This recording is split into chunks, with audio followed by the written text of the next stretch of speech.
Unidade 2, parte 1, sou o professor Magnus. Veremos nessa unidade a mecânica do ponto material, uma introdução ao estudo dos movimentos. Cinemática é a parte da mecânica que descreve os movimentos procurando determinar a posição, a velocidade e a aceleração de um corpo a cada instante. Lembrando que a cinemática é a parte da mecânica que estuda os movimentos em si, não se preocupando com o que causou esse movimento. Veremos também os conceitos relativos da cinemática.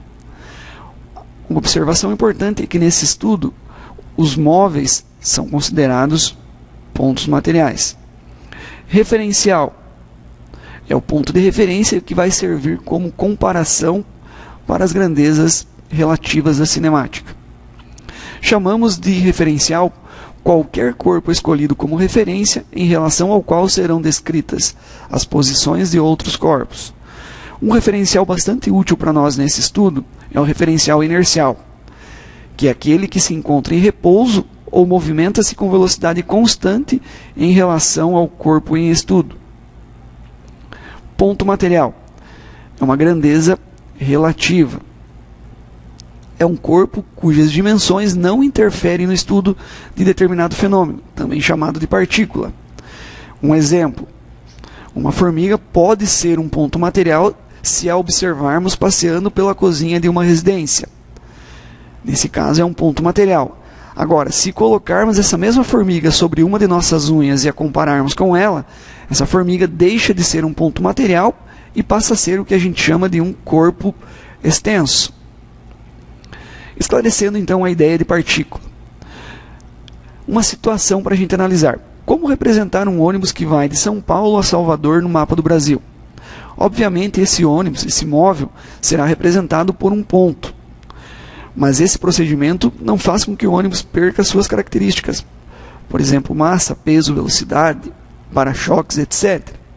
Apenas as dimensões do ônibus em relação à extensão da trajetória é que são desprezíveis. Nesse caso, torna o ônibus uma partícula. Apesar do ônibus ter uma dimensão grande, a gente comparando essas dimensões do ônibus com as dimensões da trajetória descrita por ele, o tornam uma partícula. Corpo extenso. Quando as dimensões de um corpo são relevantes no estudo de determinado fenômeno, ele é chamado de corpo extenso. Exemplo: um carro que realiza uma manobra para estacionar numa vaga é um corpo extenso. Comparando as dimensões do carro com as dimensões da vaga que ele vai estacionar, torna o carro um corpo extenso. Já o mesmo carro, em uma viagem ao longo de uma estrada, pode ser tratado como um ponto material. Então, partícula e corpo extenso depende de uma referência. Portanto, são conceitos relativos da cinemática. Outro conceito relativo da cinemática é a trajetória. Define-se trajetória de um corpo como sendo o lugar geométrico das sucessivas posições ocupadas pelo corpo no decorrer do tempo, isto é, o caminho percorrido pelo corpo em seu movimento em relação a um dado referencial. Uma situação que a gente pode pensar para exemplificar a trajetória é a seguinte: imagine você no litoral caminhando sobre a areia no amanhecer do dia. Você caminhando assim à beira-mar, por um bom tempo, de repente você para, olha para trás e verifica na areia as suas pegadas. Essas pegadas representam a trajetória que você seguiu. Tá, ok? Então, tem um exemplo prático aqui, mostrando que a trajetória ela tem uma orientação e todo corpo que segue o sentido orientado segue o sentido positivo. A trajetória também tem uma origem, um ponto de partida e uma escala. Exemplo: Considere um avião em movimento horizontal com velocidade constante, desprezando a resistência do ar. Em um dado momento, este avião solta uma bomba. Então, analisando a figura, a gente percebe o avião em movimento horizontal e ele soltando a bomba. E a gente percebe o seguinte, que temos dois observadores.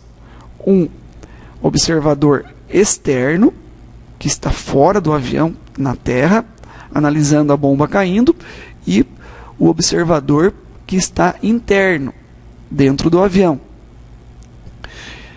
Para o referencial avião, referencial interno, para a pessoa que está dentro do avião, a trajetória da bomba será retilínea, uma reta vertical.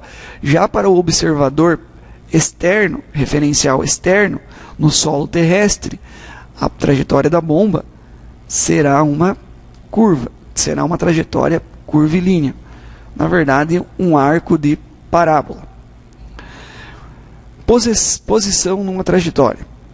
Na cinemática, a primeira etapa, em termos de cálculo, é a determinação em cada instante da posição de um móvel. A posição de um móvel pode ser associada à noção de marco quilométrico numa moderna rodovia. Então, quando fazemos viagens por rodovias, a gente observa essas placas que indicam a posição que nós ocupamos ou que nós estamos naquele exato momento em que a observamos. Então, coloquei aqui como observação, o marco quilométrico numa rodovia apenas localiza o móvel e não indica o quanto o móvel andou, nem o sentido do movimento. Ele te mostra, então, somente a posição em que você ocupa na trajetória. Então, essa placa aqui, ela está indicando que um corpo que está passando por ela está no quilômetro 37 de uma rodovia. Física e tecnologia. A localização de uma pessoa ou de um veículo na Terra por meio das coordenadas latitude e longitude pode ser feita pelo sistema de posicionamento global, que a gente conhece por GPS. Por GPS. É uma maneira de localização. Então, aplicando conhecimentos da física numa tecnologia que vem para facilitar. Trajetória orientada. Numa trajetória, devemos escolher arbitrariamente um marco zero, também chamado de origem, a partir do qual medimos comprimentos que indicam a posição do móvel. Então, a gente tem aqui na figura o marco zero e posição A e posição B. À esquerda do marco zero, a gente tem uma notação negativa. À direita do marco zero, a gente tem uma notação positiva. Então, continuando aqui, no entanto, um móvel pode estar à esquerda ou à direita no marco zero, também chamado de origem, sendo então conveniente dar uma orientação à trajetória, adotando-se um sentido positivo. Então, quem vai a favor da trajetória pré-definida segue o sentido positivo. Então, nessa trajetória aqui, foi adotado que o corpo que vai para a direita segue a trajetória positiva. Consequentemente, quem está se movimentando à esquerda do marco zero, ou da origem, segue o sentido negativo. Então, na figura a seguir, a posição do móvel A é definida por menos 10 km. Quer dizer que o corpo A está a 10 km à esquerda da origem, no sentido negativo. O corpo B está a mais 10 km.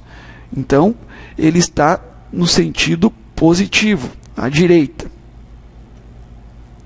Movimento e repouso também são conceitos relativos de extrema importância. Os conceitos de movimento e repouso são sempre relativos a um dado referencial. Repouso. Um ponto material está em repouso quando em relação a um determinado referencial, quando sua posição nesse referencial não varia no decorrer do tempo. Então, a situação de repouso é a seguinte: quando em um dado referencial a posição desse corpo não varia, desse ponto material não varia no decorrer do tempo, então indica que ele está em repouso. A gente já vai exemplificar essas situações. Agora a ideia de movimento. Um ponto material está em movimento em relação a um determinado referencial quando sua posição neste referencial varia no decorrer do tempo. Exemplificando, analisando a foto a seguir. Então a gente tem um ciclista carregando a sua bicicleta. Agora fazendo análise sobre dois pontos de vista.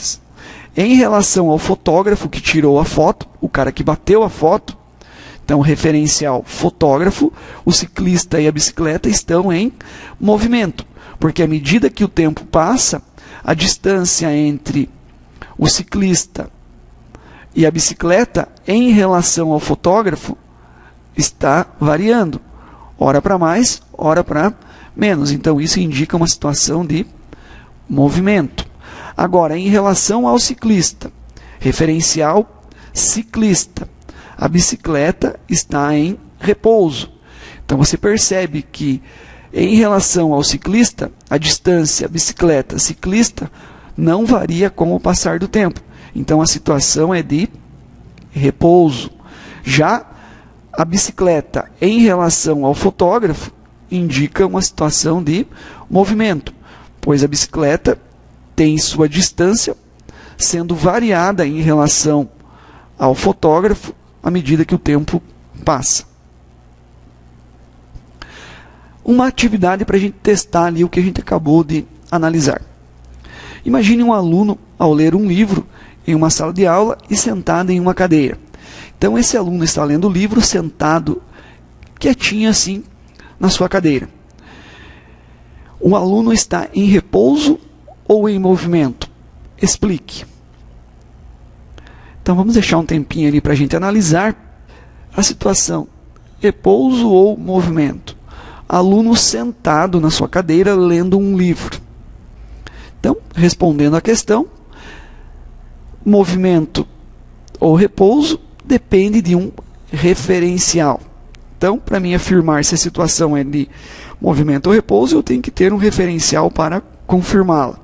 Se o referencial for a cadeira, está em repouso. Então, aluno e cadeira, o tempo passa e a distância entre eles não varia. Então, indica repouso. Se agora eu analiso em relação ao professor que está passando ao seu lado. Então, agora é o professor que está passando ao seu lado. O tempo passa e a distância entre o aluno que está lendo o livro e o professor varia com o passar desse tempo. Então, indica uma situação de movimento.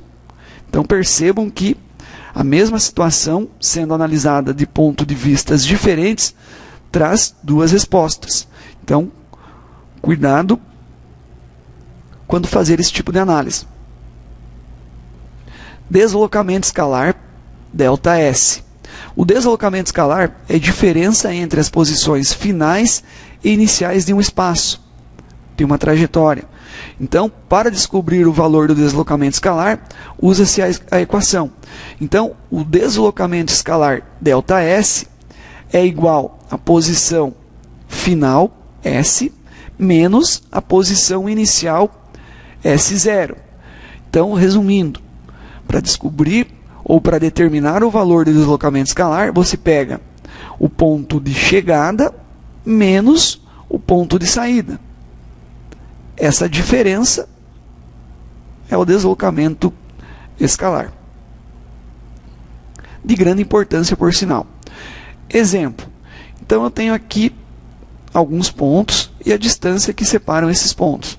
Então, de A para B, 10 metros, B para C, 5 metros, C para D, 5 metros e D para A, 7 metros. Considerando o deslocamento baseado nessa figura que eu acabei de citar, se um objeto percorrer o caminho A, B, C, D, A, dar uma volta completa, saindo de A e retornando a A, o que eu observo? Qual vai ser o deslocamento escalar? Se ele sai de um ponto e chega no mesmo ponto, a diferença vai ser zero. Ponto de partida coincide com o ponto de chegada. Ponto de saída é igual ao ponto de chegada. Aconteceu isso, o deslocamento escalar ΔS é igual a 0.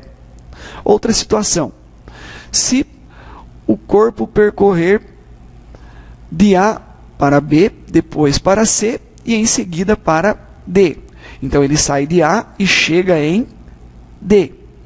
Então, partindo de A e parando em D, o seu deslocamento será de 7 metros. Então, o deslocamento é a distância que separa, o deslocamento escalar é a distância que separa o ponto de chegada do ponto de saída. No caso aqui, 7 metros. Outra característica importante nesta mesma situação é o que chamamos de distância percorrida. Então, a distância percorrida, numa certa trajetória, é o valor da medida de todo o caminho feito pelo móvel. Então, se o móvel sai de A, passar por B, por C, por D e retorna em A, a distância percorrida vai ser 10 mais 5 mais 5 mais 7, que vai ser igual a 27 metros. Ou seja, eu devo considerar todo o que foi desenvolvido na trajetória. Ok? Então, diferenciando deslocamento escalar de distância percorrida, deslocamento escalar é a distância que separa o ponto de partida do ponto de chegada, e a distância percorrida é tudo aquilo que você percorre dentro do seu deslocamento, dentro da sua trajetória. Agora, um conceito importante que vamos analisar, que é o de velocidade escalar média. Uma situação. Considere um ônibus em movimento em relação ao solo, percorrendo 180 km em 3 horas. A distância percorrida pelo ônibus foi de 180 km, que vai ser dividida pelo intervalo de tempo para realizar esse percurso, que foi de 3 horas. Então, essa divisão caracteriza a velocidade escalar média do ônibus. Então, velocidade escalar média, VM, sua representação, é igual à divisão entre a distância percorrida pelo intervalo de tempo. 180 km por 3 horas, 60 km por hora. Definindo, então, velocidade média. Então, a gente considera fisicamente que a velocidade média é a grandeza física que mede a rapidez com que a posição de um móvel se modifica no decorrer do tempo. Ou seja, velocidade média é o deslocamento escalar ΔS dividido pelo intervalo de tempo ΔT. Então, ΔT é a variação ou intervalo de tempo necessário para gerar um certo deslocamento. Observações importantes. Como o intervalo de tempo ΔT é sempre positivo, o sinal da velocidade escalar média tem o mesmo sinal do ΔS, do deslocamento escalar. Então, dependendo do deslocamento, do sinal do deslocamento, você tem velocidade positiva ou negativa. Se o deslocamento for positivo, a velocidade média é positiva.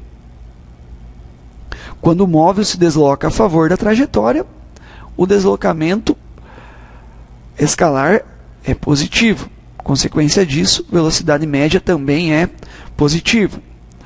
Agora, se o ΔS for negativo, a velocidade média também vai ser negativa.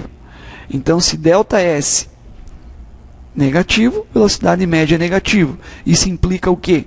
Que o móvel está deslocando no sentido contrário ao da trajetória. Então, se o corpo se desloca no sentido contrário ao da trajetória, a velocidade média é negativa. Observações importantes, vale a pena analisá-las. Unidades. Então, veremos agora as unidades de velocidade média. Coloquei aqui unidades no Sistema Internacional de Unidades e Medidas e unidades que a gente utiliza no dia a dia. Então, no SI, o deslocamento escalar é dado em metros, o intervalo de tempo é dado em segundos, Consequência disso é que a velocidade média é metros por segundo. Não esqueça, no sistema internacional, a unidade de velocidade média é metro por segundo. Nas unidades utilizadas no dia a dia, a mais utilizada é quilômetros por hora, pelo menos a mais utilizada aqui no Brasil. Então, o ΔS é dado em quilômetros, ΔT dado em horas, velocidade média, quilômetro por horas. Como a gente tem velocidade média em metros por segundo, quilômetros por hora, que são amplamente utilizadas, a gente tem uma regrinha para transformar essas unidades. Então, transformando 72 km por hora em metros por segundo, e lembrando que 1 km corresponde a 1.000 metros e que 1 hora corresponde a 3.600 segundos, então a gente tem que velocidade média é igual a 72 km dividido por 1 hora, ou 72.000 metros divididos por 3.600 segundos, que equivalem a 20 metros por segundo. Existe uma regrinha prática para que a gente não precise fazer os cálculos que eu fiz aqui. Multiplicar os 72 por 1.000 e 1 hora por 3.600. A regrinha prática é a seguinte: se você tem valores em quilômetros por hora e deseja transformá-los para metros por segundo, pega o valor e divide por 3,6. Exemplo, 72 km por hora dividido por 3,6 é igual a 20 metros por segundo. O contrário, se você tem a velocidade média em metros por segundo e deseja transformá-lo para quilômetros por hora, deve-se multiplicar esse valor por 3,6. Portanto, 20 metros por segundo vezes 3,6, 72 km por hora. Transformações importantes. Bom analisar e lembrar no futuro. Coloquei aqui algumas atividades para a gente resolver que vai ser importante. É uma aplicação. Então, uma questão do tipo: a velocidade escalar média de um atleta que corre 100 metros em 10 segundos é, em quilômetros por hora, igual a... Então, eu quero calcular a velocidade média e o deslocamento escalar fornecido é de 100 metros e o intervalo de tempo 10 segundos. Mas eu quero resultados em quilômetros por hora. Então, resolvendo, eu tenho que velocidade média igual a ΔS por ΔT, 100 dividido por 10 igual a 10 metros por segundo. Usando a regrinha prática, multiplico 10 por 3,6, resultado 36 km por hora. Portanto, alternativa E, 36 km por hora. Tá ok, gente? Uma outra atividade para a gente exercitar. Um ônibus passa pelo quilômetro 30 de uma rodovia às 6 horas. E às 9 horas e 30 minutos passa pelo quilômetro 240. Qual é a velocidade escalar média desenvolvida pelo ônibus nesse intervalo de tempo? Então eu tenho aqui, o quilômetro zero, a origem da trajetória, e às 6 horas o ônibus passa pelo quilômetro 30. Já às 9 horas e 30 minutos, ele passa pelo quilômetro 240. Qual vai ser a velocidade média desse ônibus nesse intervalo de tempo? Respondendo, então eu tenho um tempo 1 de 6 horas e a posição 1, quilômetro 30. Já um tempo 2 de 9 horas e 30 minutos e a posição 2 de 240 quilômetros. Calculando o ΔS. ΔS é a chegada, posição de chegada, posição 2, menos a posição de saída. Nesse caso, posição 1. Então, onde chega, menos onde sai, ΔS de 240 quilômetros. Determinando agora o intervalo de tempo. Gente, 9 horas e 30 minutos é o tempo de chegada. 6 horas é o tempo de saída. Calculando essa variação, a gente tem 3 horas e 30 minutos como sendo o tempo de duração dessa viagem, do quilômetro 30 para o quilômetro 240. Transformando tudo em horas, eu tenho que 30 minutos equivalem a 0,5 horas, ou meia hora. Portanto, 3 horas e 30 minutos é igual a 3,5 horas. Então, o tempo foi de 3,5 horas. Assim, determinando a velocidade média, a gente tem deslocamento de 210 km, dividido pelo intervalo de tempo, 3,5 horas, fornece uma velocidade média de 60 km por hora. Tá? Um problema simples, que a gente faz algumas transformações aqui na grandeza-tempo e facilmente chega-se na solução. Agora, eu selecionei uma questão da apostila, na página 47, o exemplo 3.4, que vale a pena comentar. Ele diz assim: considere o movimento de uma partícula descrito pela função movimento x igual f de x de t igual a t ao cubo menos 4t, onde t pertence aos reais. Então, a função movimento é igual a x, que equivale a t ao cubo menos 4t. Essa é a função movimento. Podemos extrair da função movimento qualquer informação sobre o movimento da partícula. Em particular, podemos calcular a sua velocidade média em qualquer intervalo de tempo que desejarmos. Vamos, no entanto, escolher alguns poucos intervalos de tempo e neles calcular a velocidade média da partícula para entender que tipo de informação essa função nos dá sobre o movimento. Então, o intervalo de tempo vai de menos 2 a menos 1. Esse é o intervalo de tempo. Então, o que eu faço? Eu pego a minha função movimento, x, e vou substituir o tempo menos 2 e o tempo menos 1. Tempo menos 2 é o tempo de chegada e o tempo menos 1 é o tempo de saída. Então, velocidade média para esse intervalo de tempo. Eu vou ter f de menos 1, então substituo o t por menos 1 e depois o t por menos 2. Então, vou ter f de menos 1 menos f de menos 2, dividido pela variação do tempo. O tempo final menos o tempo inicial. Então, menos 1 menos menos 2 igual a 1. Menos com menos fica mais, menos 1 mais 2, 1 no denominador. Então, o tempo é 1. Agora, analisando o numerador, como chegou em 3.